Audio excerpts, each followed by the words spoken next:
Positive Planet est une fondation que j'ai créée il y a 18 ans, qui portait alors le nom de Planète Finance, maintenant Positive Planet, qui travaille à aider tous les gens les plus fragiles du monde à ne plus dépendre de la charité, à créer les conditions de leur indépendance financière en créant leurs entreprises, en recevant de l'éducation nécessaire.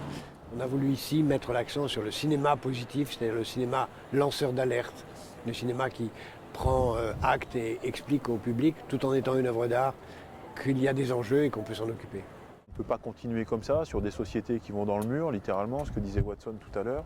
Donc il faut changer les choses et on sait que le langage du cinéma est probablement un très bon moyen pour ça, comme il l'a été sur toutes les grandes luttes sociétales à un moment donné. Je pense qu'il faut aller chercher les gens, les concerner d'abord avec leur tripes, avec leur âme, et le cinéma est un outil extraordinaire pour ça. On a beaucoup parlé d'émerveillement aujourd'hui. C'est une valeur qui n'est pas marchande, mais c'est une valeur qui est très forte. Et je pense qu'il y a une demande d'émerveillement aujourd'hui. Et c'est partant de là, on ne protège mieux que ce qu'on aime. Et si on arrive à créer de l'empathie entre les êtres humains et la planète sur laquelle ils vivent, à mon avis, tout ira bien mieux, beaucoup plus vite.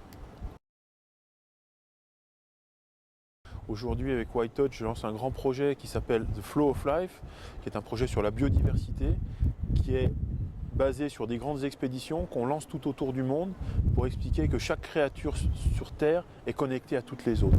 Et que du coup, on ne peut pas, quel que soit l'endroit où on se trouve, on ne peut pas enlever un truc en disant finalement ça n'aura pas de conséquences. Le cinéma est un élément de la prise de conscience de l'unité de la planète. Aujourd'hui, un film, c'est plus un film qui a un succès local, c'est un succès mondial. Et donc nous sommes, par le cinéma, encore plus conscients de l'unité de l'espèce humaine, l'unité de ses enjeux, qu'ils soient sociaux, politiques, écologiques, qui font que nous avons les mêmes rêves et les mêmes menaces, et donc la même nécessité d'agir ensemble.